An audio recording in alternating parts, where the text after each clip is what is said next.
Hello, I'm Chris Richmond, and today I'm off to Fakenham to discover a forgotten corner of the town's industrial past.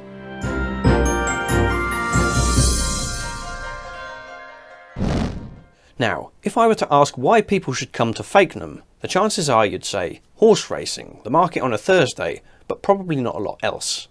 But just down the road from the quaint Georgian marketplace lies perhaps one of the town's best kept secrets. With its glass-fronted showroom of dated household appliances, the Fakenham Museum of Gas may not seem like the most thrilling attraction at first glance. At most, it probably raises the odd chuckle from those who drive by it on the Hempton Road. But what if I told you this was actually the only surviving town gasworks in the whole of England and Wales? That's right, it really is unique, and it's right here in Fakenham. Behind that glass-fronted facade lies a fully intact gas-making facility, complete with a retort house, workshops and a giant gas holder, harking back to the days when each town was powered by its own supply, generated from heating coal. Showing me round is current Vice Chairman of the Trustees, Nick Ezra, who's gladly opened up for me on this sunny spring morning. Hello Nick, thank you very much for letting me come and film this. You're very, very welcome. Welcome to Fakenham Gasworks Museum. So when was this actually in use? We've had a gasworks in Fakenham on this site since the 1840s, and it was in use until the 1960s as a gasworks. Gas was then piped here from Norwich, so it was in use as the office and the workshops for the local area. After that, up until the 1980s, when it closed. So how has Fakenham ended up with literally the last surviving gasworks in the country? By pure luck. It wasn't demolished as early as the others. The local people here, which we've got to give real thanks for, tried to get it listed. The listings people quite rightly said it's not of architectural merit, but they did make it a scheduled monument, so we have the same protection as Stonehenge. So we've got to thank the local people that actually were, had the foresight to protect somewhere like this. I believe the site is also still owned by the gas network, isn't it? The overall body that is still what used to be British Gas owns it.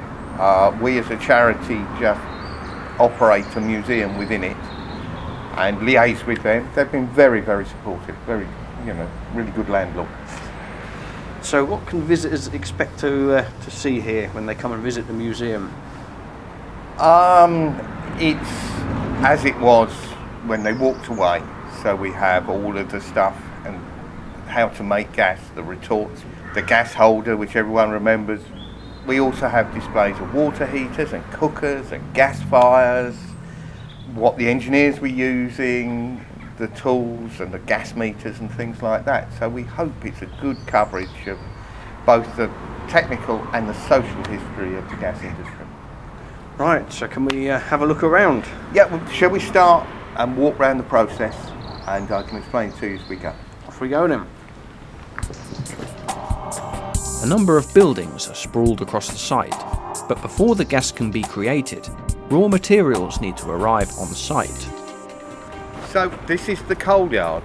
The coal coming from the northeast of England would have been delivered originally to Wells and brought here on a horse and cart. Later the railways came to Fakenham. Then it would have come by horse and cart from the railways, either Fakenham East or Fakenham West, stacked in big heaps in this yard. And then the stoker would have picked a barrow full of coal from here, and he would have walked into the retort house, which is over here. So if you'd like to come with me. The retort house is the heart of the gas making process.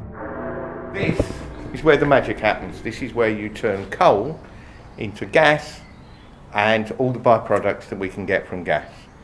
So the stoker would have come and he would have taken a shovel full of coal and filled one of these, which is called a retort. They're about 12 foot long, and he would have filled it up to about here, closed the door, sealed it, and it's then airtight.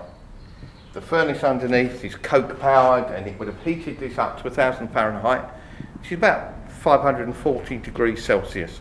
So a lot hotter than your actual oven, but same principle that would have just heated all of these retorts, baked the coal, and the gas would have then risen up these pipes, gone through what's called the hydraulic main at the top there, which was full of water, which would have stopped the gas coming back when finally you open it up again and catching fire, and it would have stopped the oxygen getting in while it's burning, as well as cooling the gas on the way out. The gas is cooled in there, and then the tar, which is your first byproduct, drops down here and ends up outside, and the gas then comes all the way around this building, cooling gradually, and again it goes outside for the first of the purification processes. This way of making gas was by no means clean, and many byproducts were created from the process, including tar, which was useful for weatherproofing homes and fishing boats, and even finding its way into household goods such as soap. So the gas has just come out this pipe at the top here, and it then runs round into the condenser over there, and the tar is running down from inside and through here into what would have been a pit and is now a tank, which has been since about 1920, we believe. So that tank in there has got tar in it. The gas has come over here to this, which is called a condenser, which is like a backwards radiator. The air is cooling the gas that's in there. The gas is going forward. The water that's in there is dropping out and coming on top of the tar in this tank here. The water is full of ammonia, which was known as ammonia liquor. That is your second byproduct that you've got from the gasworks. Ammonia in this form was useful for fertiliser, tanning leather, and also as a strong cleaning agent.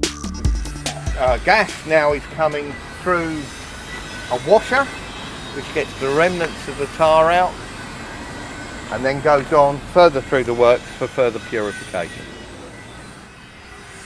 So the next process is the purification of things like sulfur dioxide, the rotten egg smell, hydrogen sulfide and hydrogen cyanide, which was all in that gas coming off, and they're all pretty nasty, dangerous things. And that was done in these purification tanks or purifiers that are at this end of the works, which are full of iron oxide, ferric oxide, rust in anyone else's terms, which has to be changed once a year. Shoveled out and stacked in a heap in what's called the oxide shed. If you leave it alone for a year, the atmosphere will bring out a lot of the impurities that have been chemically changed in the ferric oxide, and they ran into the river. That's why pollution was so bad, and then could be reused for year after year. You could keep changing it back. It was a very, very efficient process. Once the gas was cleaned up, it then needed pumping across the site to be stored ready for use. To move the gas around the plant, it's got no pressure at the moment, you need to suck the gas round. And this is what we have here. It's called the exhauster house because it's sucking, not pushing, which a pump house would do. And here we have a very early gas-powered pump. This one is a petrol one, just in case they run out of gas.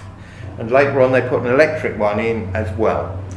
And what this does is it's sucking the gas through the purifiers and obviously bringing it out from all the rest of the process, and then pumping it into the valve house and then onto the gas holders. When it gets to the street, it doesn't need pumping because the weight of the gas holders keeps the pressure equal. The site currently has one gas holder, which was restored in the late 1980s following the formation of the museum. But during its working life as a gasworks, there would have been more to cope with the demand. So Fakenham had at any one time 2 gas holders. So here we're just about to go into the valve house, this little room here. And what we have are the valves. So these 2 are telling you which tank we're going to put it in, called a gas holder. And these 2 are the output valves which are going to the street through this, which is the main valve, which can just turn the pressure down a little bit if that's what's necessary. I mean, obviously we've now got various things like the lighting display in here as well, but this is the last bit where the guys working in the gasworks would have had an involvement. Now it's in the gas holders and ready to go to the street. It's a finished product. But whilst it was a finished product, like all utilities, there needed to be a fair way of measuring the output, and this was done in another building, housing the station meter.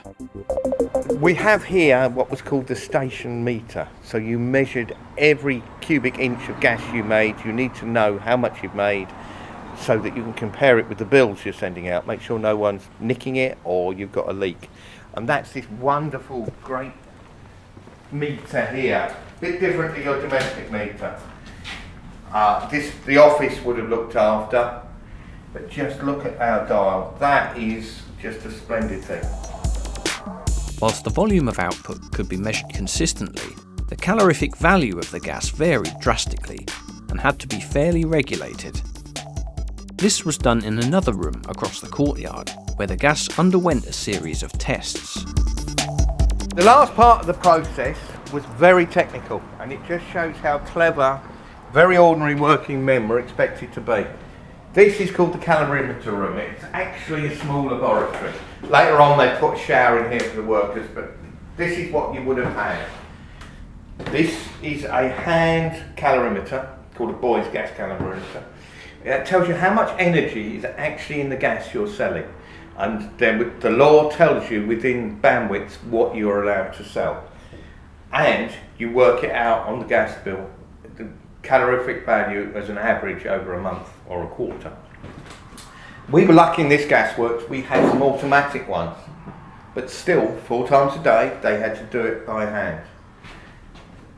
We've talked about the poisonous gases that were taken out. This checked to make sure there was none left. That ran constantly, and if the paper changed colour you knew that you had to do something about the quality of your gas. Pressure was measured, and what other chemicals might be in there was measured there. And this was going on all day, all night. Whoever was on duty would have to do these tests. As well as maintaining good standards of gas to the town, the engineers also had to look after the infrastructure and even domestic appliances, with a dedicated workshop serving such a purpose. A Gasworks would also have workshops and things for both maintaining this site and the street infrastructure and coming to your home and mending the cooker. They would have all been the same fitters. And they would have been based in this workshop, which now we're lucky enough to have 2 war memorials in. These were in Norwich Gasworks. They weren't for Fakenham, but they're very special, as war memorials are very, very rare. So we have the gas industry come here once a year and pay their respects at these memorials. And it's a very nice thing for us to be able to keep for the gas community. Gas was produced at town works like this up until the mid-1960s, when the discovery of North Sea gas saw the nation switch over to a cleaner type of fuel, being pumped from sites such as Bacton on the North Norfolk coast. Although its days were numbered, the Fakenham Gasworks continued to serve the town as a link to the national network, with a smart showroom where the public could also come and pay their bills, until the early 1970s, when the works finally closed its doors for good.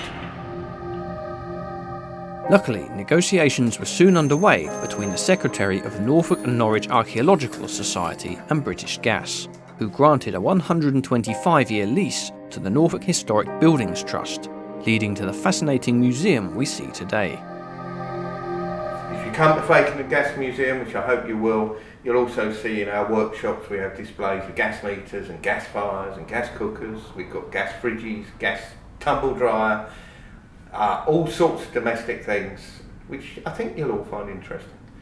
The museum also still has one of the original gas-powered street lamps, which is a treat to see as dusk falls during one of the museum's evening events.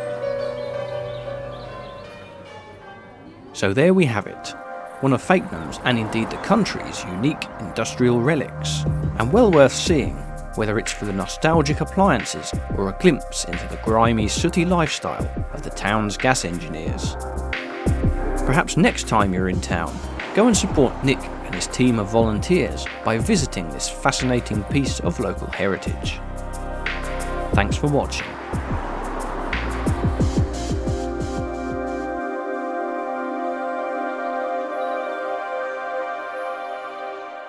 Now for the obligatory closing paragraph. If you enjoy my quirky, if slightly self-indulgent adventures, please don't forget to like and subscribe. I really appreciate your support.